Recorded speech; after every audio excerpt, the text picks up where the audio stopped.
Ladies and gentlemen, welcome to the 130th ever episode of The Next Podcast. I'm Alex. And I'm Kellz. And today we are here live from AOD. Everybody give us a round of applause. That's right. Yeah. That's right. That sounds, there's hundreds of people here hanging out. I can't even see them all. Lights are so bright. We're in a stadium. It's crazy. But if this is your first time listening, welcome to the Dex Podcast. We are here. This is the official podcast of the Dex on YouTube. My name is Alex, and this is my co-host, co-writer, and equal in every way, Kellz. Thank you. And if you've never listened to this before, what we do on here every week is we come in, we do Pokemon news of the week. We talk about Pokemon fandom-based things. We talk about fan emails. We have the FANSWERS segment. And today, because we're live at AOD, which is Animation on Display in Santa Clara, California, which is a cool, awesome convention, we're also going to do a FANSWERS segment live. So get a question prepared, and we'll knock it out live on the air, and you can go listen to it on the podcast later. Isn't that cool? Yeah. Whoa, guys. Oh, my gosh, so please. Many of you. There's so many. Oh, my gosh. Yeah. But before we get into any of that, how was your Pokemon week? My Pokemon week is so good. Okay, so tell me about it, because number one, you're dressed Currently, I am wearing a Pokemon Go cosplay, and I also have a plush Rockruff sitting in front of my microphones to give the illusion that Wallace Putboy is here because he's necessary. He's the guest that you all pretend isn't going to be there each time. It's just Wallace hiding on the couch somewhere, like snorting. Burying his head, trying to bark at stuff. Yeah. He's having a great week though. He went to the beach yesterday with my mom. I'm jelly. Yeah, you always say he's going to Disneyland, and you just mean like he's going to my mom's house. Yeah, she loves him.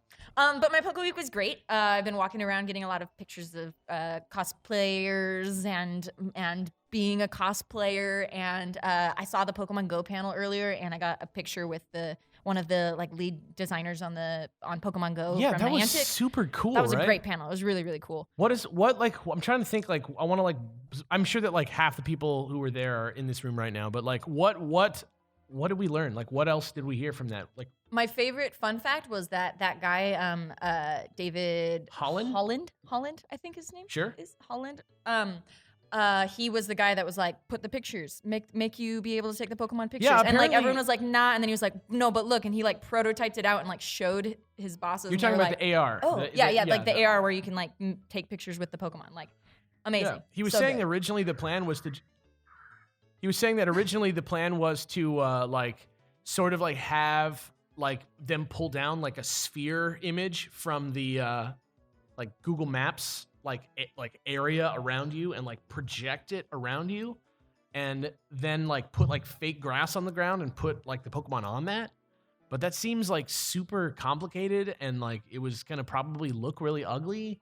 And all this stuff, and plus you'd have to download it each time, so you'd have to have really good reception for it.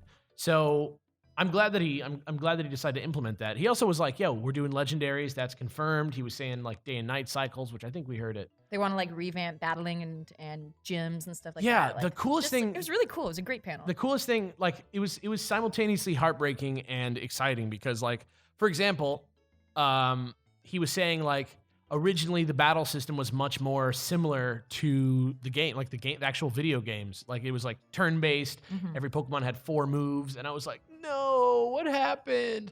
But then he also said that the gyms and the whole entire battle system being implemented from the start was sort of from pressure from the Pokemon Company, and that they wanted to have something unique and sort of side gamey to the game that wasn't necessarily the same old thing from the games. And so they decided to implement the battle system as a sort of stopgap thing because of Tap Titans. Have you ever heard of that game? Yeah, it's a pretty addictive game, but apparently they implemented it and they weren't totally happy with it. But it's also a big thing that they really need to do a lot of things to sort of amend. So while they are working on it, it's not probably going to change for a little bit. Yeah. Same thing with trading. It's we really want to do trading. And he wasn't talking officially on this, of course, but he was just saying I'd really like it to be a location-based thing rather than a internet-based thing, because there's something true to the story of the spirit of Pokemon about that. But you know, he was saying like, if it was up to me, that's the case, but that's not necessarily what's going to happen. So I'm optimistic about the game. Someday, hopefully, Niantic will hear my cries and grant me the ability to play this game once again. I'm sure some of you follow me on Twitter saw me complaining about that like today, because I went and saw the Pokemon Go panel and I was like, I want to play. And I can't. I literally watch this. Now we can confirm it because there's like a live audience here, thousands and thousands of people. Watch this. This is me logging into Pokemon Go. All right, here it is. It's logging. We're at the fireworks screen. It's loading, and then this is it. This is what I get. Just a white screen. This is it. This is what happens. It's very sad. It's Very sad. It's literally a reflection of my own soul. It's so sad. Yeah, exactly. But what else happened this week? You're cosplaying as a Pokemon Go trainer. We talked about that already. Yes, we did talk about that already. You got your plush. Yeah, What else I got did my you get? plush. You got the Mew plush. I got a really cute plush from the I Love Mew line where he's like, his little hands are on his cheeks and one of his eyes is closed. It's just darling. And then I got a couple charms that are Vaporeon, Dragonair, and Lapras, who I love.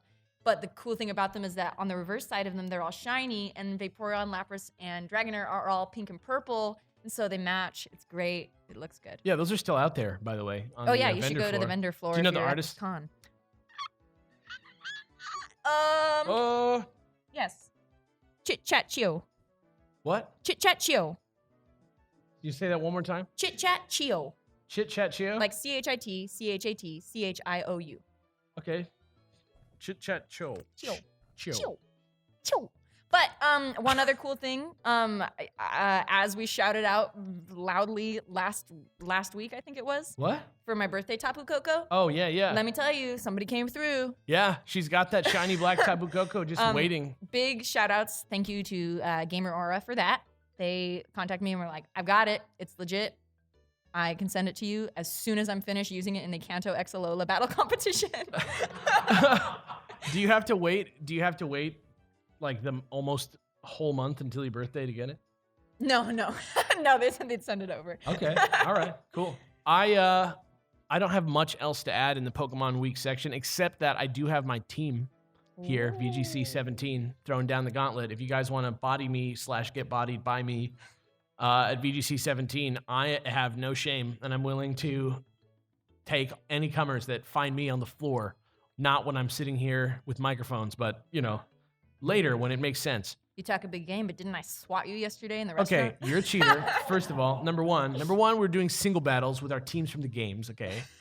Number I two, don't have a VGC team. None of my Pokemon were holding battle items. And number three, Alolan Sandshrew is a monster. So I don't... What? Slash. Okay, all right. Her name is Moe. I'm sorry. Moe? Yeah. Why? Because it's the cute thing. You know, Moe, it's like I'm with you. The Japanese Okay, word sure. that's like, invoking feelings of like cuteness, and she's freaking darling. Okay. All right. Alolan Sandslash, you guys, the cutest Pokemon. Swords Dance and Leech Seed. It was for the win. No, not Leech Seed.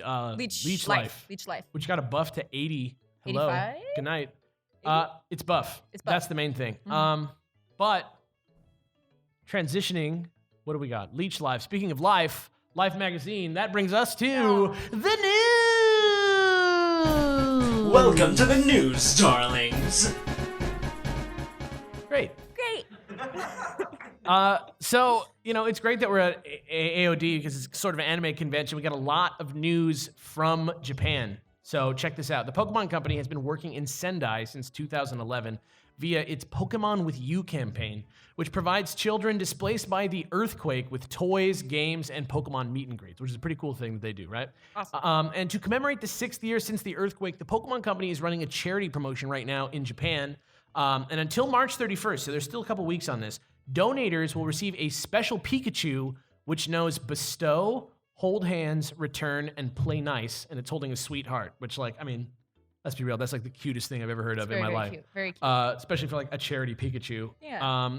We've tried to find out if people overseas can actually donate to this, but we've been getting sort of like conflicting reports on this. We're kind of Japanese language challenged, so I don't know what the exact deets are on this, but if you do know the deets on this, please let us know, tweet at us, write an email to us, translate it on the fly in this very giant podcast Tell stadium me that where we're to in. send my money. Yeah, I would love to do that. Not just because I want the cute Pikachu, but because it would be cool to like donate to that through like Pokemon, which is like my favorite thing ever. So that is awesome.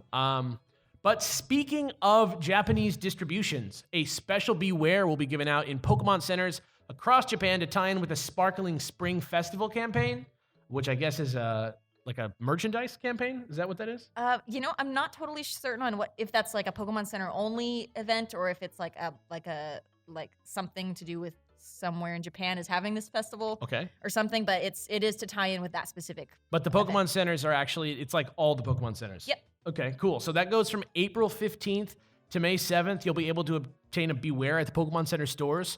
There are no additional details right now, but if you're a Japanese national or you're visiting Japan between the dates of April 15th and May 7th, hit your boy up because, dude, He loves Bewear. I love Bewear. He loves Bewear. Let me tell you about Bewear with baby doll eyes.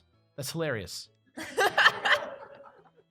That's a hilarious thing because not only does he have whatever it is, Fluffy or whatever it is that makes him take half damage from stuff.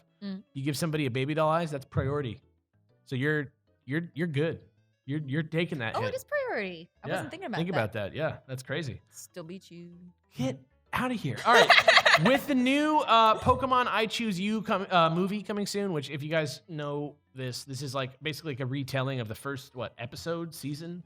Episode. Just the first episode of Pokemon in movie form. An Ash Pikachu event is going to be held in Japan to tie in with the movie. This is the one with the hat, Ash hat Pikachu, which like, come on, ass hat. Stop. And you can even choose what hat. How do you? Okay, well look. Okay, so you get the Pikachu via serial code when you pre-book tickets to the movie, and depending on the dates that you pick up the Pikachu itself, it's gonna have a different version of his hat. So there's like 2 chances for each hat depending on the window of time, and so rather than telling you 14 different date windows for a country that not a lot of you actually are in or are going to be in, just look it up. It's super chill. But here's the thing that's tight. They all come in a Pokeball, which is like perfect, but like not that perfect. Cause like, he doesn't do what if he that. didn't come in a Pokeball at all? That'd be tight. Well, where did you put him? Follow you around. Okay, What a novel idea, right? What if they implemented that in the video games? Wouldn't that be cool? I think that would be a really good idea. If you want to use this idea, Nintendo, go for it. Yeah, you know what? You don't even have to credit me. Just like always. Anyway, they all come with Pokeball. They all come in a Pokeball. The ability is static, and they come with a Pikachunium Z crystal. Which one do you like the most? Oh, the original. I mean, like The like Billabong one? the hat that's got like the Right. beyond it, the The official Pokemon Pokemon League League logo? special edition Sure. hat. Yeah. He was very proud of that hat. Do you know that if you take funny trivia about the Pokemon League logo, if you put 2 of them next to each other on their side, you get the Roxy logo. That's like only something I would understand. Do you know the other day, like there was a pet that I was working on at my hospital named Roxy, and like next to her name, I wrote like the Roxy symbol from Quicksilver. Very, very silly. It's a brand. Oh yeah, it's not Billabong, it's Quicksilver. It's That's Quicksilver, the logo yeah. that I'm thinking of. I want the like red one with the like little like I think it's like his 3rd or 4th. It's a Hoenn hat, the one that's red and black with like the green Pokeball on it. Yeah, that's a cool hat. That's pretty cool, yeah. But I don't know. Like I guess it would probably be cooler to have The OG. the basic boy. I don't know. Get ass. I knew I was gonna say this. Ass hat Pikachu. I can't not say it. Ash. It's the Ash hat Pikachu. Ash hat. Ash hat. Just think Ash- about it in your brain. They're Ash just hat. calling it Ash Pikachu. So Ash there's Pikachu. Ash Greninja sure. and there's Ash Pikachu. Yeah, Ash's hat. Ash hat Pikachu. Oh, I forgot about my Pokemon week. I was watching the anime and I was watching this episode where Rotom like is a detective. Oh my god, I don't know if anyone has seen that episode. What? Oh, Rotom the Pokedex? Rotom the Pokedex. Yeah, it's like The one without any arms or legs or he has personality? arms. He has little paddles. Okay, sure, So yeah. no. So they're watching this episode of this detective show, and he Uh-huh. has like the Rotom Dex like is a fan of the show, and he has like a wig on, Sure. and then like Ash's Z crystal mysteriously disappears, and so Rotom's like, I can do it. I will find out this. It's so cute. It's such a funny episode. So the Pokedex like plays like noir detective? Yeah, kind Does of. he It's do very like cute. does he do like Saturday night? No, he's less noir and more like he's more like Phoenix Wright. Okay. It's very, very cute. It's a great. The Sun and Moon anime. If you haven't checked it out, just go do it. It's so charming. It's so funny.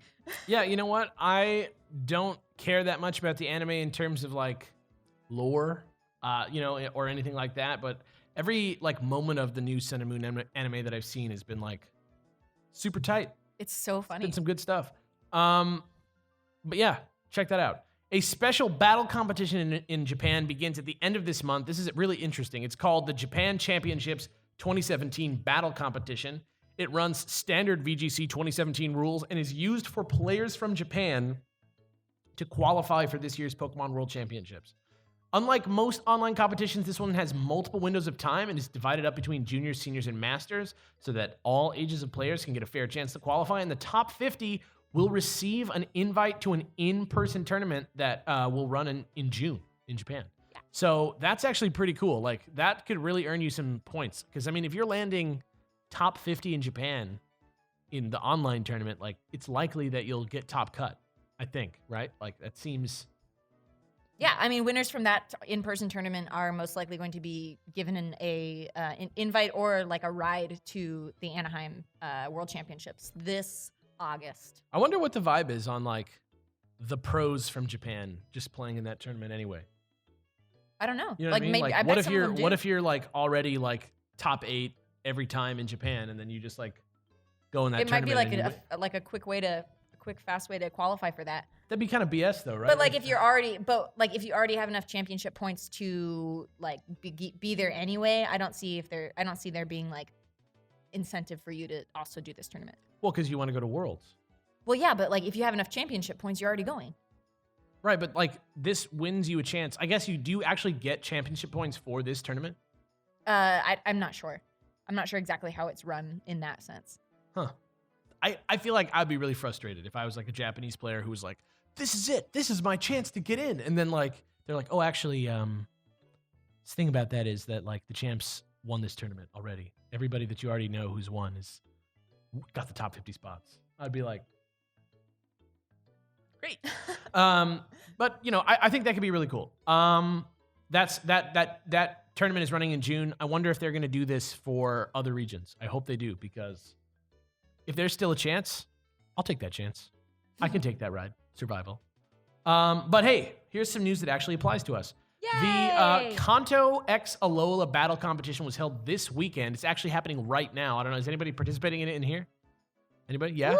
We have How a you doing? winner. You still got a few more to go? I feel you. Okay. Keep at it, dude. You got it. 2 more battles at least, and you'll get the prize. Yeah, that's all you got to do. It's held this weekend. If you registered and played at least 3 battles, you will get that Pidgeotite and the Steelixite right away. Oh, I love Steelix. Yeah, that's a really cool mega. If not, they will be released widely in just a few months, just like Beedrillite and Mawilite from the last competition, which I think is actually coming out next month now for people who did not participate in that competition. People who did already got it. Yeah. Right? Yep. Yeah. Yeah. Yeah. Yeah. Tight. Okay. But if you're itching for more fun battling, the special battle rules for Season 3 have been announced, and that's going to run from March 21st to May 15th. I don't know if you guys are familiar with how this works, if you're listening or you're here in person right now. But the point of this is that, like, when you go into the actual, like, battle spot, there's, like, a couple different categories of battling. This is the special battle category. This is sort of like the, like, spice it up category, basically. So this time for special battle, the rule set is single battle, bring 6, pick 3, and every single Pokemon that you bring has to be holding its Z Crystal. Pretty weird. That's cool. I love that. Certain legendary Pokemon are banned as usual, like Necrozma and Buff Boys and everything. I don't know what the deal is. Is it Alola Dex only? Yes it is. Okay, yeah. So probably just Necrozma and who else? Probably Solgaleo and Lunala. Yeah. Oh, wait, it might not be actually. It might not be because there was a long list, and Mewtwo was on the list too. So it might not be Alola Dex actually. It might be full Dex. Well, if that's the case, awesome. But no duplicate Z crystals are allowed. So if you are gonna be that like gym leader life and bring like a bunch of grass guys, be ready to like, have a couple different moves up your sleeve. And just like body dudes with Z moves. But speaking of bodying dudes, we crushed another global mission. Earning BP at the Battle Tree was the mission this time. if you participated or even just signed up and literally did nothing, the gift of 2,000 to 4,000 festival coins is now available depending on whether or not you actually registered with the global link before you did this. And why didn't you if you didn't? Yeah, you blew it if you didn't. There's no because point. At this point, this is going to probably take you over the edge, right? You know what? I blew it. I forgot to sign up for this, and so I didn't get the. I did not get the reward. You were just roasting everybody, and you didn't. No. do it? I mean, if I no. I'm talking about signing up for the global link. If you haven't connected your game to the global link in order to like do these missions, like, why are you even participating? But in these you missions? actually get 0 festival coins. Because I forgot to sign up, but I'm doing the next one. Okay. Yo. Also, if you earned 3 battle points, I don't know exactly which things are for which, but there's also a heavy ball to get and a rare candy to get. Heavy ball was gotten because we doubled the goal, and Okay. the rare candy is if you participated. I wonder why the heavy ball is so in demand. Is it like a master ball if the Pokemon is heavy? I just feel like they're trying to release more of the special Pokeballs just because people really seem to like being able to put your Pokemon in whatever ball you want to put it in. Like, I'm really into that. Like, I'm waiting for Tapu Lele to like get caught in the, I think it's the Love Ball. But wasn't it a heavy ball last time too? No, last time it was the other kind of ball. The other kind of ball. The other one. All right, cool. It was a different ball. I don't remember. Yeah, I think anyway- it was a Love Ball. Anyway, those are going to come out. You know, you might be right about that. Yeah. In any case, those are going to be given out during serial code like giveaway. I think that's going to be like an email thing that you get from the global link. I think that's what the deal is there. It'll be on Global Link. The next global mission starts March 28th, and that one's going to be about hatching eggs, which, spoilers, I think we're going to be pretty solid on in general. I mean, how many of you have hatched a Pokemon egg before in Sun and Moon? Like, literally all 4,000 people in this room have done that. So that's pretty crazy. But it's great to get coins. Yeah. Oh, yeah. It like, if you don't want to do Festival Plaza, but you want it to be max level, just do a global mission or 2. And if it's successful, you'll do it. It's cool. Seriously. Yeah. Seriously. All right. So that's it for the news. Pretty Oh, crazy, right? We did it. So before we get into the live Q&A, let's just quickly dip into our FANSWERS segment. FANSWERS, da da da da da. FANSWERS, da da da da da. Great. Yeah. I don't want to spoil anybody's immersion who's listening to this post Just panel. imagine that we're so funny. Yeah, no, but real talk, we just pause and then I drop it in because I memorized the length of that audio clip. You'll know, I mean, if you go back and you listen to like old episodes and you listen to it, like it kind of like sometimes like goes over our talking or something. A little bit. Yeah, because I always just sort of like, yeah, it's going to go right there. But this is the FANSWERS segment. If you've never been here before, this is the part of the show where we like go deep and we open our email inbox and read some random emails from viewers like you. Our upload schedule got a little bit messed up this week, so sorry about that. But by now, at this point, we are completely up to date. We have not missed a week on podcasts. Like, we didn't upload one last week because I was in Boston getting snowed on horizontally into my eyes and ripping the skin off my lips. But I got the podcast up eventually, and now we're here recording this one, so we didn't miss one. You got one for every week that happened.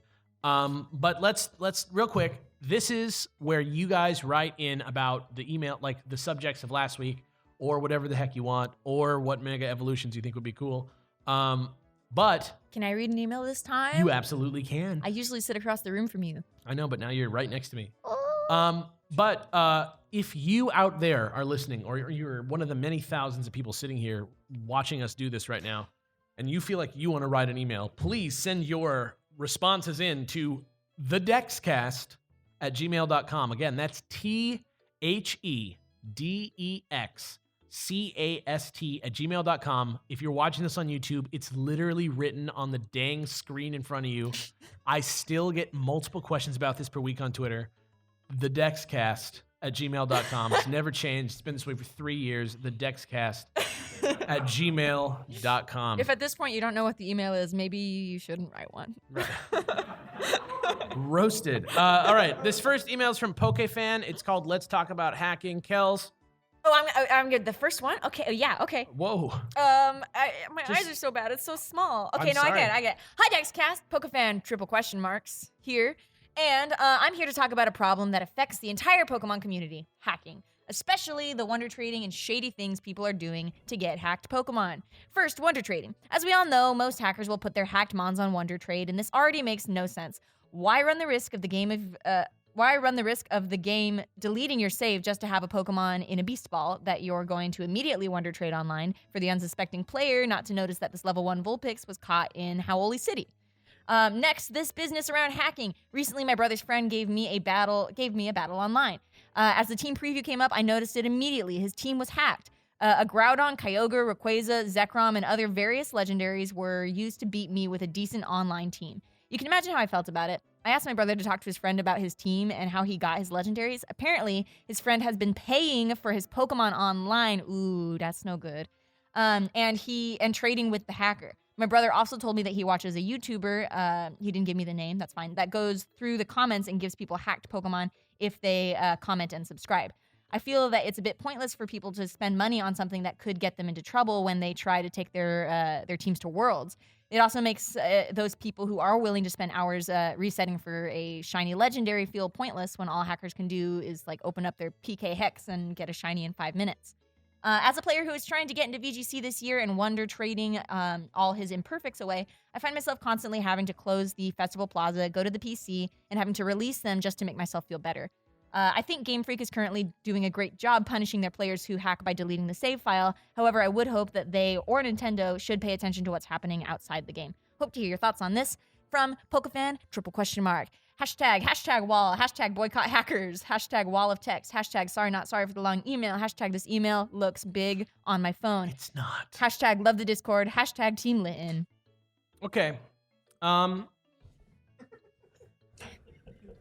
Let's tackle this real quick. So Yeah. this is like the least controversial email about hacking that I've ever heard. First of all, like, please, whoever you are out there listening, don't pay money for Pokemon. Do not pay that's money crazy. to get Pokemon from other people. That's like rule number 1 of online stuff. That's like Neopets. You know, don't pay for things. Don't pay real money for online things. Do you have unless it's some like deep-seated like history of Neopets that I don't know about? Absolutely. What's the story with paying for Neopets? Like, people would paint their Neopets like crazy colors or get like really rare colors, and then they would sell them on like eBay, and people would pay like $30 to get like a Dargon Bori. Just to have it. Just to have it. Doesn't give you any sort of advantage. No, it's just pretty. But like, people were really like possessive about their colored Neopets, their colorful Neopets.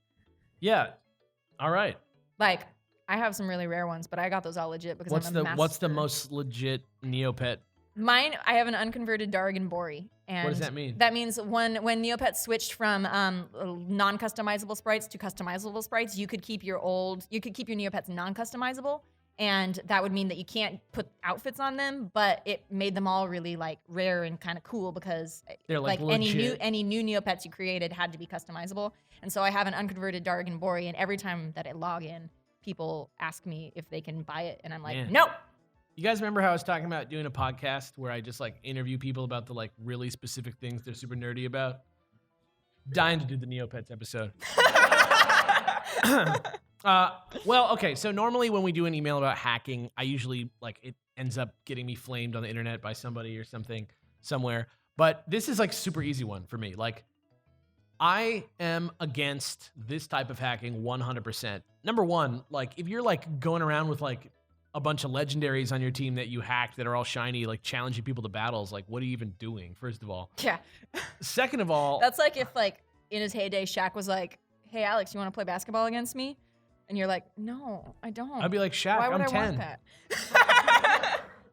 Yeah, it's Be like, it's you're no like good. a NBA All-Star and I'm a 10-year-old boy, Shaq. I can't, I'm not going to be able to ball you up. Well, you know what? Forget about that last thing I said. Yeah, I don't know. Like, I don't know. I understand YouTubers like being like, dude, like and comment and like, I'll give you a Pokemon for free. But like, at the same time, like, Well, we used to do, I mean, it was not nearly the same thing. Early in the decks when we did not have as large of a following as we have now, we used to breed, like hand breed Pokemon that we would talk about for the week, and we would give those away. But they were all legitly bred, and we just did it because we were like, oh, what a cool well, thing. we had the Pokemon and we gave them away. And I'm not Yeah. saying I've never hacked a Pokemon in my life, but when I do, it's for a purpose like I need to get a shot of this Pokemon like doing this move, and I don't have Right. like 15 hours. And it's never to like battle against someone Of or to give course away not. to Of someone. course It's not. like, I need this specific capture footage of this Pokemon doing this move, and I just don't have time to go to the battle tower and do this. Yeah, the times when I like exhibit some sort of leniency on hacking, the only time that I do that is when I'm talking about, you know, hacking competitive Pokemon because it's impossible to expect players to soft reset thousands of times over and over again to get a 6 IV legendary Pokemon. But that's like not even really a thing now that we have bottle caps. So right now, like, I really don't feel like there's any reason why somebody needs to be hacking Pokemon at all. Like, there, you know, I think Pokemon kind of took it as a criticism of the way that their system runs, that people were like hacking just to get the basic stuff, like nothing cheatery, just like the basic stuff, like, you know, totally legal Pokemon. And so they were like, you know, maybe we should like scale this back and like make there be a legal workaround for this. And so I think in that case, Pokemon has responded correctly. But I mean, there's nothing that's going to stop people from just jumping in and hacking Pokemon for no reason. Like, People just want the thing and they want it now. But like Yeah. the second you like start like putting those like diseased, I don't know, I consider them like virus and diseased Pokemon. we don't have like, to get out there. melodramatic about it. It's just like, yeah, I they're- am dramatic. they're just not legitimate. Yeah, the second like you're trying to like give those out to other players' save files, knowing that there is the possibility that if you're caught with a hacked Pokemon like that, that your data is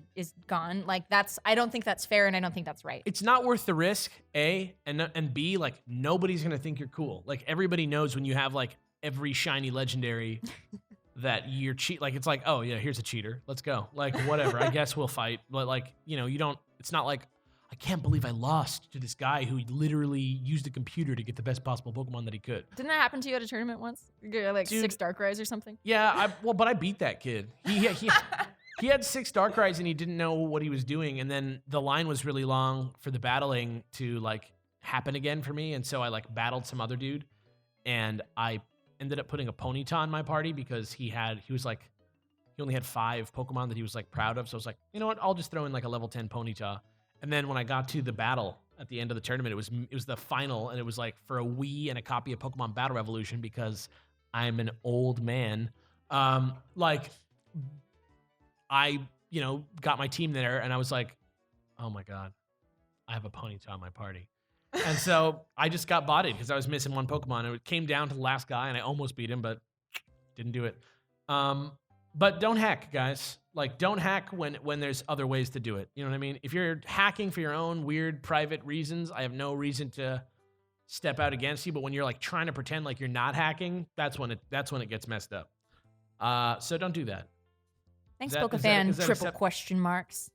Yeah, is that an acceptable response? We're all happy with that. I'm happy We with all that. feel anybody feel any differently about Pokemon hacking? Not really, right? Even if you do, like that's It's fine. chill if you do. You don't even have to talk to me about it if you don't want. Okay. So, thank you for that email. This next one is from Alan. It's called Ultra Beast Name Etymology. I was just watching a YouTube video on creation myths around the world, and the Latin phrase ex nihilo means something coming from nothing. Ooh. This represents the creation of the universe in many world regions. In Sun and Moon, we are introduced to the Ultra Beasts who suddenly appear mysteriously from a foreign dimension. The first we encounter is Nihilego, which sounds super similar to this phrase. Since this dude was the first Ultra Beast, and since they appear seemingly out of nowhere, it is super fitting for Nihilego to have its name, something out of nothing. Thanks for reading. I thought this was pretty interesting. Hashtag sorry for the long email. That was so It short. was not long. Hashtag I literally am reading this off like a narrow like notepad that I put on my computer, and it's still only like 6 lines long. Hashtag thanks again. Hashtag keep up the good work. Hashtag let's go Wizcash, my dude. Woo. Yeah. Yeah. You know, I remember like looking at the Ultra Beasts like back in the day when they were like first being announced, and like looking at their names and stuff and being like, what are they? Like, what does this mean? And like Nihilego, I'm pretty sure he's right. Like we were talking about this a Yeah. little bit. It's like Nihilego, like it's a nothing ego, no ego. Yeah, and a lot of Pokemon names are derived from Latin. I love Pokemon etymology, so I'm just like, Like no ego means like no self, right? right. And And so- so, which is cool because that's like what Nihilego does is that it like takes on other selves. Like there was some concept art that someone I think either tweeted at me or I saw that was early concept art for Nihilego, and it showed it taking over a Pikachu, and like the Pikachu like its eyes were all like, yeah, and it had like the Nihilego hat on, and so it's really cool. It's like a parasite, and so like Yeah. it does not have its own self. It must envelop something in Yeah, order to. which is exactly beat. what happened to Lusamine, Yeah. which explains why Lily looks like a Nihilego. Yeah. Right? Pretty Yeah. crazy. I mean, it doesn't. Because she doesn't have her own personality because she's been controlled by her mom the whole time. And then when she changes clothes and you're like, my girl! She's my favorite character. I love her. Yeah, I'm with you 100% on that. I guess we were all kind of somewhat correct on that. Like, I think we all kind of were like, oh yeah, like Gladion's Buzzwole and like Oh yeah, we all thought that Lusamine like, is she was the Pheromosa Ultra and Beast. all this stuff. But like, I don't know why Pheromosa and Lusamine look so similar. She probably just was like, I like that one. I'm gonna be that one. It's like Gajinka cosplay, all of them. It's true. I need to look into those word roots some more because I feel like there's going to be a lot of that. We should do an Ultra Beast soon. Oh yeah. Are we going to do them all in order? What's the deal with that? Is there an order? Well, I guess they have code names. I mean, and like you numbers. fight them in an order. Yeah, I guess we could do that. Which one's the best one, guys? Best Ultra Beast? Buzzwole. Buzzwole? I like. That's the consensus on that, really? I like. What's his name? Cortana? Ooh, I like Celesteela. Celesteela? Mm-hmm. Yeah. I liked Nihilego at first, but now that I'm using Cortana because I'm trash. Guzzlord's cool too, but I never see anyone use it. Guzzlord looks like a heartless boss. Yeah. Doesn't he? Yeah. Yeah, Zergatry Zergatry's looks like a Christmas though. tree. That's super weird.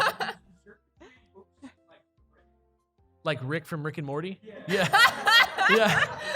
That's pretty perfect. Yeah. I don't know. Yeah, Ultra Beasts are awesome. Thank you for that email, Alan. The next one comes from Breaks and Trainer Dev, and it's called The Overwhelming Parts of Pokemon. I do it. What? I do it.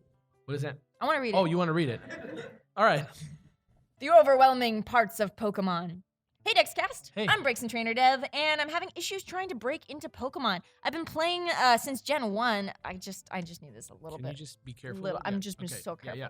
But was into my 20s before I knew that competitive Pokemon existed. I live in a remote area of northern Canada, so nobody else plays the game around me. Now, I work a full-time job, 40 hours a week, as well as do distance education. I'm finding trying to get into the competitive Pokemon scene overwhelming. It's like learning a whole other language, because I'm so far north, it's like learning a language 8 hours away from anyone else who speaks it.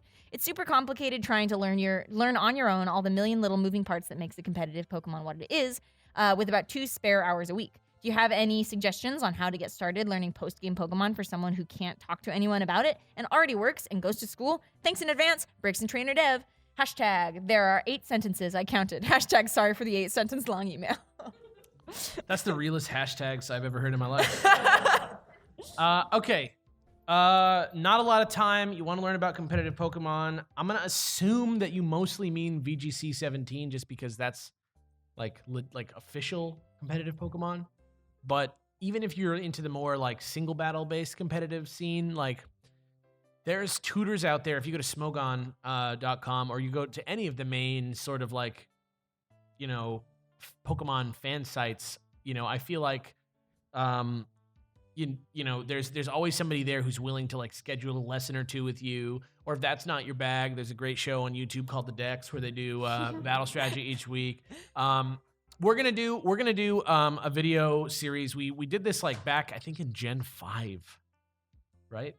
Which don't even think about the fact that we've been around since Gen 5. But we did a series called Trainer Tips. Yeah. And basically what it was the first one was like a vocabulary one, and the next one was about like team construction and stuff like that. And we did one about EV training and all that stuff. And most of that information is still pretty relevant. Like if you're like just starting out and you like don't even know like what an EV is, all that terminology remains the same. But we're going to do them again for Gen 7 just to give new players just a little bit more of a resource, you know, that you can watch like a 5-minute video on one topic and just sort of like digest. But if you're really trying to like learn the game, like hop on those forums, like jump in our Discord. Like there's people there who are also just like kind people who are just willing to like hang out with you and chat Pokemon with you. There's got to be a room for you somewhere, union room, whatever. I should add like a sort of like community help room. Oh yeah. That'd be pretty cool. Also, watch champs. Like I think tons of people that participate in the World Championships have their own YouTube channels where they just battle VGC all the time, and they usually narrate through like what they're choosing and why they're choosing it. And so for me, it's much easier for me to like learn by watching someone else do it, and then I'm like, okay, well, I kind of get where they're coming from with this. Yeah. And those are all super helpful because you can be like, okay, well, and then you can start predicting like what they're gonna do and what the other person's gonna do, and when you're right, you're like, oh yes, I'm learning. I'd say the two main things like that are really good is like Rea Rizzo just by himself. He's a really good, just sort of. He talks very slowly and calmly and directly when he's casting, and it's kind of like refreshing because it's easy to listen to. And I mean, like Wolf, for example, is like a much more like spotlighted player right now because he just won VGC 16 World Championships last year, and he's hot on the scene. Him and Marcus and stuff. But those guys are like if you don't know what you're talking about already, like those guys are pretty hard to like dive in with. Though they are incredible broadcasters and battlers. I think Ray, he really has some like old school skill, and he just is really good at like explaining himself like coherently to somebody who might not even know the basic terms. But also I recommend watching as many VODs from official competitions as you can, because the commentators that they hire for those things are literally there to like help explain. One guy's like, here's what's happening in the match, and the other person is like, that's important to know because of this, this, this, and this. So if you just keep watching it, it's like when you're watching like, I know it's like a, sort of like stereotype that gamers like don't like sports. But like, it doesn't take that long to pick up the game of football or basketball or baseball just by watching a couple games. You know what I mean? Like, I'm sure you've all had that roommate who actually does watch sports, or maybe you watch sports yourself and have that roommate who doesn't, and then all of a sudden they get into it by the end of the game. So hopefully that's enough resources for you to like somehow get, if 2 hours a week, hopefully you can fit that in. But I really do recommend it, and I'm sure you can find a pretty good tutor who's willing to like work with your schedule if you're diligent enough. Cool. All right, thank you for that email. And that wraps up our internet FANSWERS emails. But before we move on to the live Q&A, if you guys have an email that you guys want to send in, you out there listening to this right now, and you're like, I have some things I'd like to say. Guess what? Send it in to thedexcast@gmail.com. Again, Deja vu? that's THE. You know what? We joke, but I'm not joking. I literally, somebody asks me this once every 3 days.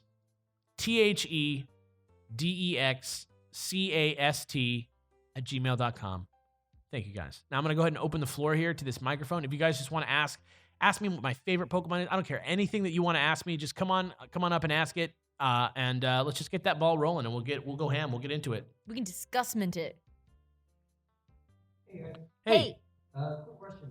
I felt like Sun and Moon had a lot of like esports, especially Giovanni. Do you feel like with this next game, it'll be on the sport? It'll be a sequel, but it will take place. Okay. Just in case, I don't know how good these microphones are, so just in case, he just asked. There's a lot of hints in Sun and Moon leading us back to Kanto, especially concerning Giovanni. And what he asked was, this new game that may or may not be on the Switch, is it going to be like maybe a sequel that like takes place in Kanto, or maybe you can go to Kanto in that game? What do you think? My thoughts on this are, well, as far as the future of what the next Pokemon thing is going to be, I don't know for sure, but I do think that a big reason why Kanto played so prominently in Sun and Moon was because of Pokemon 20. And they really wanted to marry that like old versus new, and like, oh, if you're familiar with the game, there's still a bunch of Pokemon that you remember. And I feel like they're trying to get like all those old players back into that. So I think that's where like that kind of came in, and they really wanted to like, they really wanted veteran players and new players to like form a community together. But that's not to say that they're going to continue on with that thread. And I think that it would be very cool if they did. For me, I feel like it would be surprising if the next game took place in Kanto, but I wouldn't rule out there being like everyone's calling it Stars, so I'm just gonna call it Stars, Sure. even though like I don't know, like maybe it's Eclipse, which I personally think would be a really cool name. In this projected Switch title, I feel like it would probably be in the Alola region, because I feel like we're not totally done with it yet, but there may be aspects where you travel to Kanto, or like, is everyone here done with Sun and Moon? Nobody's like, Didn't finish. Okay, cool. So I won't spoil endings then. But like because of some things that happened in the ending, I would like to see people from Kanto coming to Alola, or people from Alola showing up in Kanto if we do go there. I think that would be a really neat thing. And another thing that what you just said kind of reminds me of is that somebody had mentioned like at the end of X and Y, Serena goes to Hoenn, and we might see that. And so I think that the idea of revisiting old regions is something that is like becoming more and more possible. I'd almost like to see that more than I would like, you know, another remake. Like, Yeah. for example, like like obviously if you're looking at Sun and Moon, there's this question of like, what are they building everywhere? Every town has like, you know, a building in it that's like not in various levels of being made, and you're like, what are these? And like the obvious answer is, well, they're making a Pokemon League, so maybe it's a gym that they're building. But like, who's gonna fill these roles as the gym leaders? What's gonna happen? Like, is this gonna be like the next game is gonna be like sort of like the challenge that Hawaiian people are facing in America, where their sort of culture is sort of like being taken over by like the old, like the, you know, the sort of established sort of Pokemon world culture? Like, is that a thing that's going to happen? Yeah, that's crazy. That's Or, really weird you to know, think about. maybe it'll be a thing where like when they do the third game, and since we're on the Switch and we have so much more space, I mean, we already heard from the Pokemon company that like if they do move the main series to the Switch, that the games are going to look just a lot different and be a lot different. Like, what if they'll have to be, you know? what if that third game now becomes like sort of like a sequel to the game that we get? Say it's, you know, Eclipse or whatever, and then you get like your Gold and Silver style like return to another thing. So like, what if it's, you know, I'd be so stoked. what if for the new game you get Sun and Moon for the Switch, and then at the end, instead of it being the same plot as Sun and Moon, you just go through Alola and you hit 8 gyms, and then you go to Sinnoh and you do a story in Sinnoh. That's another 20-hour story. You know what I mean? Yeah, and that would be crazy because, like, I mean, like, we all know the capabilities of the Switch. I mean, Breath of the Wild is 5 times larger than Skyrim, so, like, The thing it that's- can handle a lot of data. Am I crazy? Gerard has the Switch in the back. He's sneaking. Am I correct in saying that Breath of the Wild is only like 12 gigs or something like that? Amazing. So yeah, 17 gigs. Okay, yeah, it's Packs so much yeah. into Point it is, now. It's point great. is, very small game. Like, especially considering the size of something like, yes. Well, I mean, like, you know, some of these PS4 games that you download and you get like a 40 gigabyte install and then a 20 gigabyte patch, and you're just like, Where's all my data? All right. yeah, exactly. Like, I think that because of that, I mean, like, that's so much bigger than these 3DS games are. And I don't know if you guys have seen this. I've talked about this on the podcast before, but there's just literally like a hex value that if you go into the code of the game and you just ratchet that value up, I mean, we were looking at it the other day. We were talking about, because I'm looking at like building like a streaming sort of setup. Like, I'm just looking at like different assets and stuff. And apparently you can just turn up this hex value, and then Sun and Moon, if you're running it off an emulator, or even off the 3DS itself, you can just ratchet the visuals right up to 1080-60. Like, if you just change some values, like the Pokemon models like go up in resolution, They the look great. backgrounds like blow up to the appropriate size. I mean, they're still a little blurry because I don't think those assets exist yet, but like it's there. Like, this is not a crazy idea. So we will see what happens. The evidence is there. Yeah. But hopefully that answers your question. If anybody else in the room has a question, yeah, just Pop right on up. Yeah, just go ahead and line on up. Yeah, it's all good. Don't even trip. Okay, I've been watching. Pokemon Sun? Yeah, sure. I'm not all the way through, but I noticed you were throwing a lot of salt at the SOS system. Sure. What do you now that you've obviously finished the games and you're doing your own stuff? What do you really think about the SOS? Do you want to see it continue? I see. Okay, so just in case you didn't hear that, he was telling me that he noticed that in the Sun playthrough that we did on our channel, that's almost done by now, actually. We got like 3 episodes left. I'm pretty salty about the SOS system, and he wants to know, now that the game is done and I've played it and like done a lot of training and breeding in the game, like what I think of it. And the answer is, everything that the SOS system has done for me in the post game has been fantastic. You know what I mean? Like, I did the sort of like hidden ability thing. That took a really long time, but I don't feel like mad about it because it was kind of like the grind for getting the hidden ability. I've been seeing the shiny stuff. I can't wait to use it to shiny chain. Yeah, like that's a thing that's happening, like all this stuff. And I get all that, and it's an easier, it's still like, it feels like you're putting in the, adequate amount of effort to get the prize. But all that stuff that has to do with the SOS system is great. What I have a problem with is that it still exists in the main campaign when I don't necessarily want to be grinding for that cast form. And literally all it would take is that, like, what if the only way to do it is the adrenaline berry or the adrenaline orb or whatever it's called? If that was like, okay, now you throw it and then they cry for help. Like, that would literally solve the problem. You know what I mean? And I think that, the design team could look at the game now and be like, yeah, it's kind of annoying, but I also understand, like, maybe why they didn't take it out of the game, which is to sort of like teach you. Because honestly, if I wasn't trying to perform and like be in front of like a camera with like a bunch of people watching us play, I think that I probably would have been less like vocal about it. Yeah, You know what I mean? in my Moon playthrough, which I played off camera, like, no problem with it, because I didn't feel the pressure to be like entertaining while I'm playing. And like, when you're just like, Magby, please Magby, stop. Like, you feel a little bit, like a little anxious about it, because you're like, nobody's gonna want to watch me play against a Magby for 30 minutes. Yeah, it's the same thing. Me and Gerard were just doing The Last Guardian on PS4. And if you don't know what that game is about, like, you basically are like a little boy and you have like a giant dog bird Wallace. monster friend who like acts like, the whole point is that it's supposed to make you feel like you've got a dog, like you have a living, breathing companion in the game world.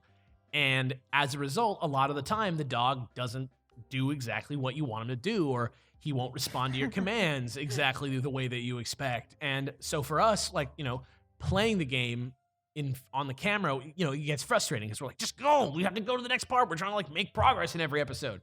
But, talking to Gerard after and at the end of the game and just like in between stuff, we're like, I almost wish that we didn't play this game on camera, because this is not something that would have bothered me as much. Like, I mean, I have a real dog, you know what I mean? And he doesn't like listen to every single command that I ever give him. And he totally still pees on the floor, even though he's 6 years old. Like he still does, he still does that stuff. So, for me, like, I think that there's some sort of like credit that we got to give to the game for not being intended for performance. And I think in general, I'm not 100% against it. And this is the same thing I've been saying basically the whole time, is that I really just don't like it as part of the first playthrough of the campaign, because it just kind of feels like a waste of time. And it also annoys me to no end that the thing that people always say to me is like, I guess you're just not good at the game. And it's like, no, I'm not like challenged by it. It's not hard. Literally It's just tedious. It's just like tedious. a waste of time. And so that's where I'm at with that. So I hope that answers your question. Cool. Since you brought up what are your favorite Pokemon? Oh. What are our favorite Pokemon? Go.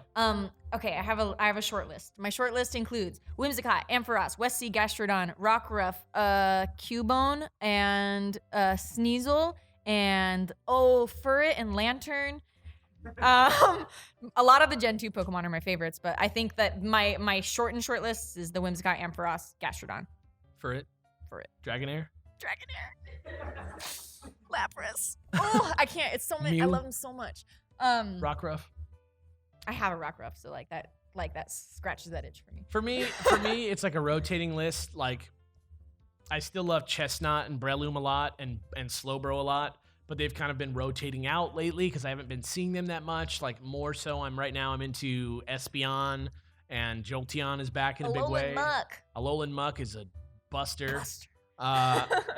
Who else have I been really liking? I love Alolan Persian. I think he's like really underrated. I think people should, give him another look, because like a douchey Nermal is like, who doesn't want that? But yeah, hopefully that answers your question. Yeah.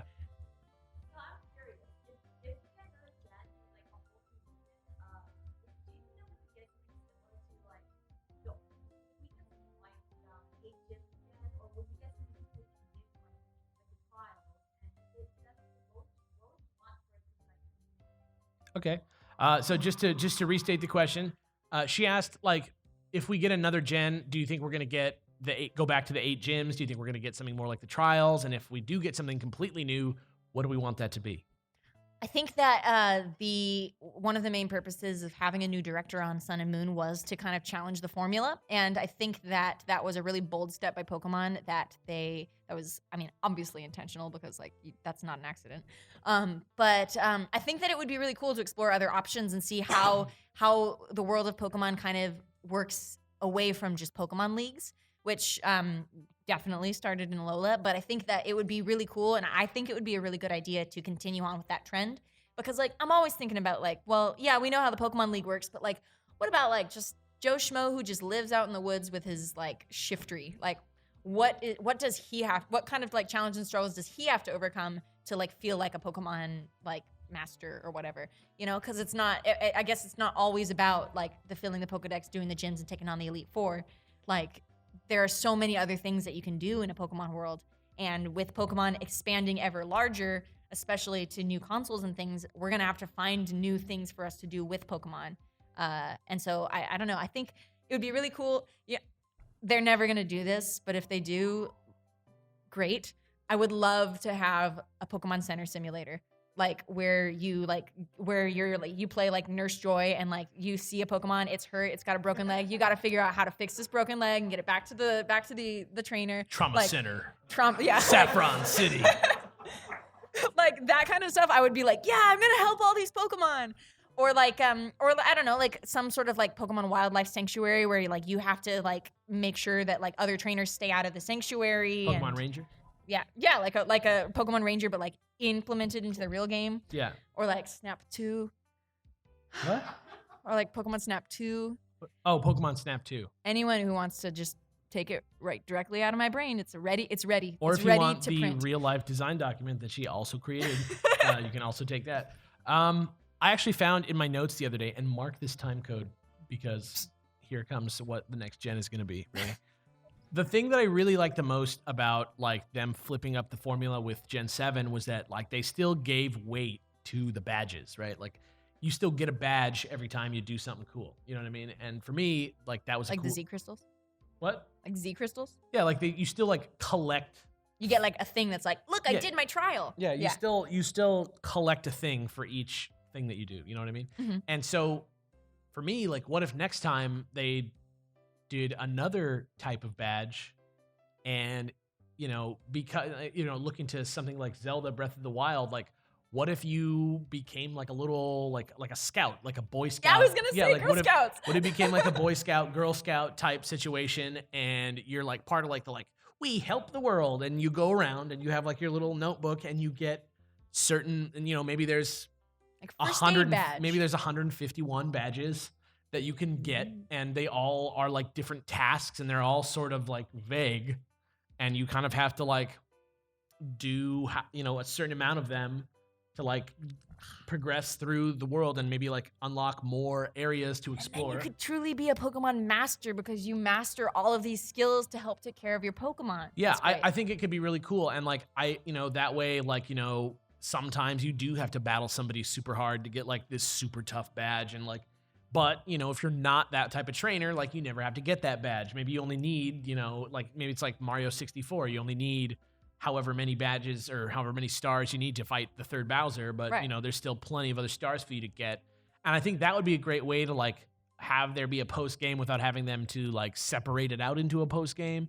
And I think it would be a cool way, like, catching them all could be like a little bit more like a nature sort of thing. Like you're doing like some sort of like, Professor Oak wildlife conservation style thing, and you're trying to catalog every Pokemon. I think like a cool forest Pokemon game could be the next Pokemon game, and that's like my secret baby idea in my notebook that I have in my bag. But that's stealing some words from the Pokemon Go guy, who says that they work very closely with the Pokemon company. this was a super inspiring. It was a super inspiring panel, you guys. But like he was saying how important it is to the Pokemon company for Pokemon. They were like, the idea of Pokemon is blue skies, green fields, and just go. And so like I feel like a really cool. I mean, like I wasn't on this train for a while because of the limitations of the hardware of Pokemon, but now that they are moving to this huge platform, I think I'm finally ready for them to actually make an open world Pokemon game. Yeah, the Switch is, I mean, it is, Gerard just creeping in the back. Every time we say Switch, he like. I mean, it is truly. I mean, I don't know how many of you guys have a Switch. Yeah, a couple of you guys. Yeah, like it's pretty impressive. Like it's really snappy. It doesn't feel weird to have it on the go. Like It goes so it fast. literally makes a snappy sound when you take and put the controls back on.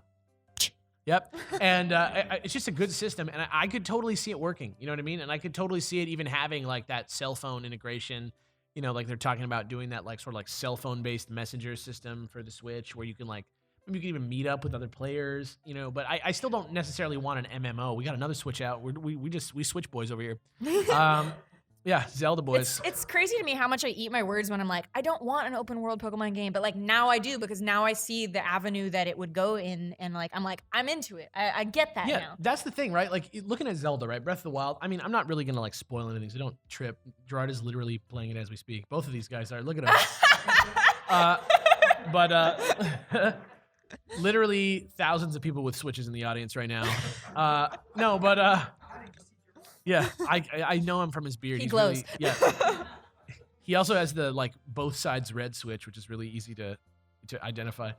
But you know, if you look at Zelda, right? If you look at Breath of the Wild, like if you look at the like way the game works on paper, there is like not that much about it that is like different from Assassin's Creed. Like literally you go into a world that you can't see the whole map.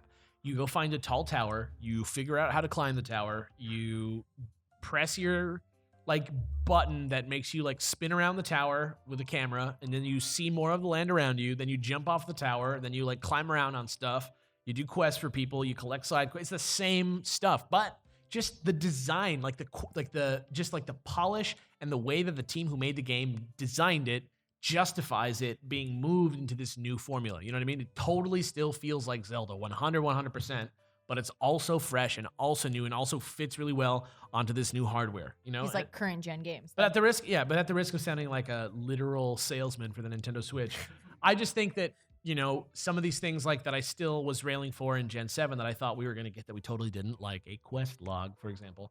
You know, I think, you know, in a real, actual big world, because I mean, Alola is huge compared to a lot of the other games, but it's still not, you know, really big. It doesn't really. It's very compartmentalized, it doesn't feel like. It doesn't feel vast. Yeah. It doesn't feel like a living, breathing world. But I think the Switch, you know, doing something like Pokemon on the Switch, I think you could really get it. And I think like the towns could be a lot more freeform.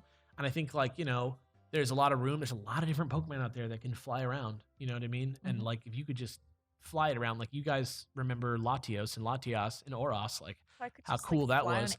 Imagine if you could fly in like the real size world. Like imagine if that on was like Pidgeot, a real thing. just Yeah. like Imagine Mega if you could Pidgeot, just, yeah, imagine if they instead of Pokemon Ride, like imagine it's just like whatever you got with you, you can just like go, oh, you need to go down to this cave, all right, hop on this Whalmer, he can like go down there, like, you know, like all that stuff. You like hop in his mouth and he's like, oh. Yeah, exactly. Like I think that would be a really good like format, getting all these hundreds of badges or whatever that it is. And, you know, you could always add more. You could always add an expansion to a game like that, a la Skyrim or Fallout or something like that. So I think the potential's there. Hopefully that answers your question. Yeah. Yeah. Are there any Pokemon you would have wanted to do on the X but couldn't for any reason? And if so, what are they? Are there any Pokemon that we couldn't do on the Dex for any reason? And if so, what are they? The world is our oyster. Honestly, there have been Pokemon that have been like postponed because of like, you know, I was like, you know what, we probably should wait on this one and maybe do something else instead. I can't honestly say that there's a Pokemon that we've like not been able to do, because even the ones that I think are like so simple, always end up surprising me. Like, I don't know, at this point, the time that this comes out, like what episode just came out? Toucanon. Well, I mean, this is probably going to go out like tomorrow, but like Toucanon's about to come out. Toucanon is about to come out, and I was like, Toucanon, it's a toucan. Okay, this is gonna be a short episode. But like, when I was looking up like toucans, I was like, oh my gosh, there are things about toucans that totally fit in with this design of Toucanon that like I never knew about. And you want to give him the like Junior Zoo page. The short version is that like actual toucans have a heat regulating system in their beak, and they can heat up and cool down their beaks at will. And like I was like, that's a real thing that real toucans can do. That I was like, blew my mind. I never knew that was possible. What's the name of the what's the name of the family or whatever? Oh, Pikaforms. Yeah, Pikaforms. Toucans and woodpeckers are in the same suborder family taxonomically, and so they actually are related. Yeah, Pickyforms. Unbelievable. And they're called Peakyforms, like Peaky Peck. Unbelievable. Get wrecked. So crazy. Get wrecked. Yeah, but I don't think there's ever been one that we can't do. A lot of people have been saying lately, like, why don't you guys do middle Pokemon, or why don't you guys do early evolutions? And that we kind of like stopped doing the mini decks after a while, just because Jim doesn't come around the office as much anymore. But I think I want to start bringing it back and doing that as well. So maybe we'll add that. Like maybe we Yeah, because it's tough to do like battle strategy stuff on that, but like we're kind of like getting to the point in the decks where we can. I mean, I do the research and he writes the scripts, and he can write them like pretty fast, and there's enough material for each Pokemon that even if there's not really a battle strategy for Charmeleon, because like if you're using a Charmeleon, it's probably just like for funsies. Like we've been thinking about there's ways. still enough to say about it that it warrants an episode. Yeah, and we've been thinking about ways to like lengthen our episode length a little bit on Tuesdays. And I think a good way to do that maybe is like, if you're a comic book reader, like a backup series like could be a really cool way to like reintegrate the mini decks, or maybe that could be trainer tips too. I don't know. Maybe those are a little bit too long. Maybe they need to be their own videos. But like if we just like did a full episode of the decks on say, Muck, Alolan Muck or whatever. And then, like, as the backup, we do the mini decks, and that's on, like, War Turtle. That's pretty tight. You know what I mean? Like, you're like, oh, and I'll stick around to the end and see what I can see about War Turtle, which would be cool, right? Yeah. Yeah. So, I mean, yeah, no, we haven't ever, like, not done a Pokemon before, but I hope that gives you some insight into our process. Yeah. What's up, man? So, I have a question. So, you mentioned before about how Pokemon speed up the formula. Sure. Yeah. So how about this? What if like the next region, like they have their own set of customs, and how you have your battles, right? But how about before that they add like their own challenges, much like the Orange Islands? Because Sun and Orange reminds me of like how in one of the gyms they did double battles first before Owen did.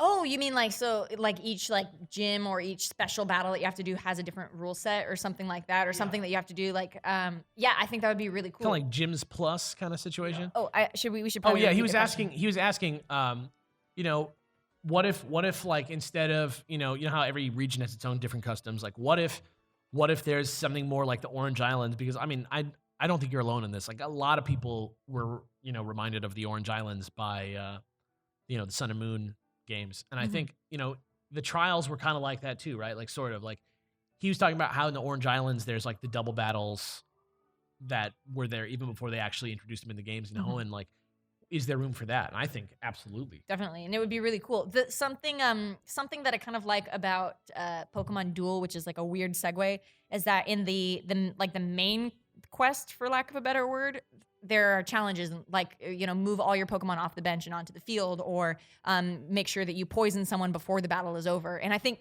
fun rules like that would also be really interesting, because it would encourage you to like play in a different way, or maybe change up your team a little bit during your playthrough. I think that like if a gym was like, this is a poison gym and you're only allowed to use poison Pokemon, so go get some poison Pokemon and come back and fight me, like that could be something really cool. I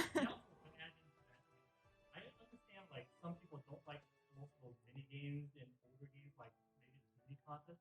Maybe those could be like optional, like unofficial battles, so that there's still something to do, but they don't exactly count towards the gym, but Like a side quest give kind you of? a little bit of variety outside of gym battles that you can still participate in. Yeah, he's also saying maybe we should integrate things like the beauty contests into the system, but maybe put them as side And quests. not make them Yeah, required. I think to that's a great progress. idea. I think like if we had a big open world Pokemon game, like the one that I'm suggesting with the badges and whatnot, You could like put it all in there. yeah, like if there's that many badges, like one of the badges just being like win first place in a beauty contest in this city, win first place in a beauty contest in this city, And then you could really customize your Pokemon journey to what kind of a trainer that you are.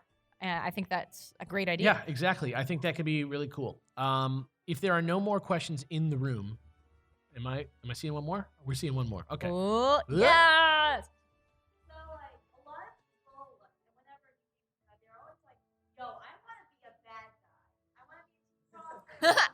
Right. I want that to be like, what's your thoughts on that? Would you want that to be an actual game, or a side, or like a part two of like a So she's asking about being a bad guy, joining one of the various crime teams, which is a hilarious way to organize yourselves if you're a criminal. But Crime like, team. yeah, That's true. She's asking like, what do we think about that as part of the game? I think in a game that's freeform like this, I think that could be the same thing as like joining the Thieves Guild in Skyrim or joining an Assassin's Guild. Like maybe, you know, say you're in the world and then you're walking through a town and there's a dude in an alleyway that's like, hey, come over here. And you're like, hello? And they're like, we're trying to rob this Pokemon center. We're gonna steal all the Pokemon. You want in? You could be like, no. Or you could be like, okay. But I think I think that is something you should absolutely implement like in a larger Pokemon game. But I think that it should come with something like karma points. So like if you do these quests where these people are asking you to do shady stuff, then like the good guys are gonna be like, you've done some pretty shady stuff. I don't know if you're the right person for this job, you know? Yeah, and maybe that you would, need to like earn your and way so back. you'd have to make that choice. Like, am I gonna be a good guy or am I gonna be a bad guy? Yeah. I'm 100% in. I think Yeah. that'd be so fun. I loved that you could like after you beat the game, you can get Team Skull's uniform and just like, I'm Team Skull now. I don't think you can even. I still don't think we're ever gonna see like, you know, that game that has like every region or whatever, like fan dream game that nobody thinks about the practicality of, kind of thing. But like, I think that it would be cool, like even in just one new region, if Team Rocket was there and Team Galactic was there and Team Skull was there, because those are all three like very different sort of interpretations, or Team Flare, like very different interpretations of that type of crime team. And even if they just were like part of your journey, like maybe you can get a badge, like maybe the quest line ends with you always end up like doing the right thing or something, you know, in the end or something like that. I think it'd be cool to just at least get that inside look at the teams, even if it was just sort of like a tongue-in-cheek sort That's of. a good point because I joke. feel like the Pokemon games are like very focused on like doing the right thing. I feel like stealing somebody's Pokemon away from them, even though that was the entire mechanic of the GameCube games. I think that like stealing somebody's Pokemon away from them is like kind of wrong, you know. I think it's like, and we were talking about, or I wasn't talking about it, but the guy was talking about how at the Pokemon Go panel, how the Pokemon company is super protective of their brand, like down to like the tone of Pikachu's fur color, down to the length of his ears, all these like crazy things. I can't conceivably see them being like, yeah, now you can just steal Pokemon from you people. could be evil. Yeah. Yeah, I you could feel fight like you could fight a the kid. core Yeah. message of Pokemon, like at its central core, is that the Pokemon company like wants you to feel like you did the right thing and helped out the world for the greater good. And so, I mean, joining a bad guy team kind of flies in the face of that, but like still, it's a video game. Like I want to be able to do it. Yeah, I think that would be super fun.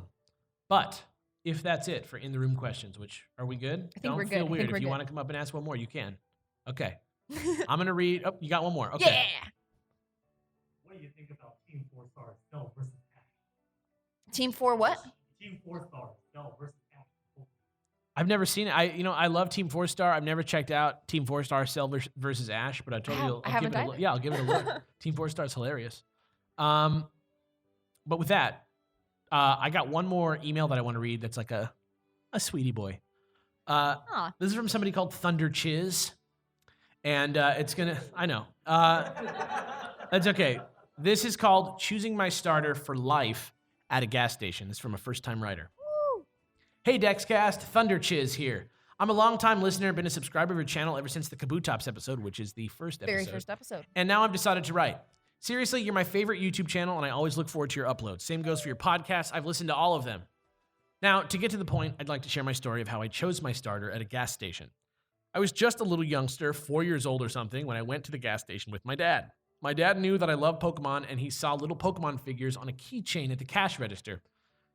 He told me that I could get only one. Now, I had only watched the anime and collected stickers up to that point. I hadn't played any Pokemon games yet, so it came down to me choosing between Bulbasaur, Charmander, Squirtle, and Pikachu. I went with Bulbasaur. When I got older, about 9 years old, I found out that there are Pokemon games. Can you believe it? My friend showed me how to get it, and I played Pokemon Red, and of course, I chose Bulbasaur.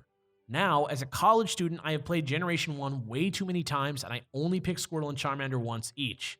To this day, Bulbasaur is still my favorite Kanto starter, and the second favorite starter in general.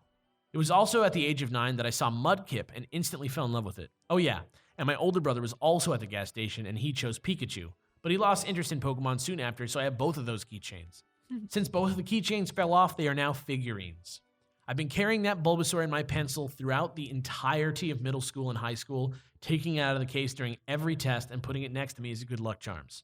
Most teachers didn't mind. Lol. Although some thought it was a cheating device. And here I am now at college studying mathematics, still doing exams with Bulbasaur by my side. It's not that weird, just sentimental. Smiley face. Anyway, thank you for reading this email. Of course, sorry for the parentheses, long email, like /s.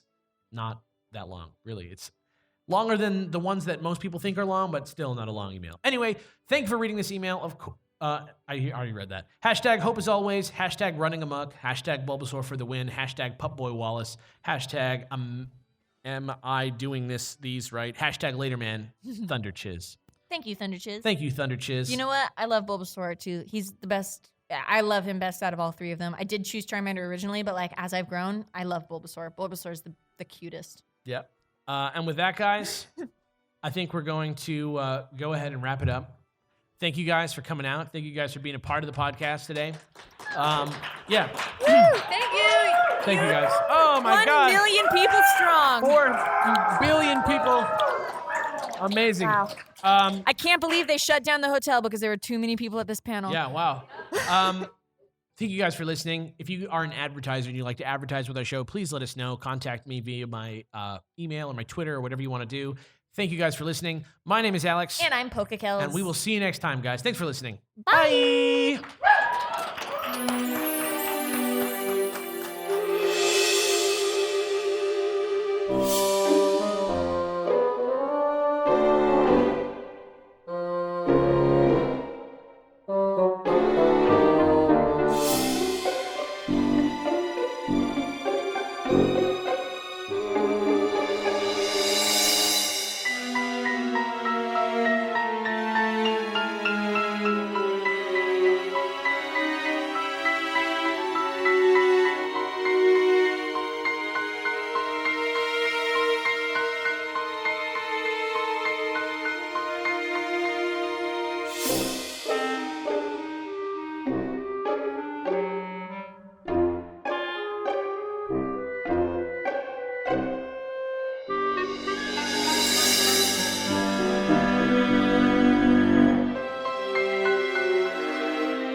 Later, man.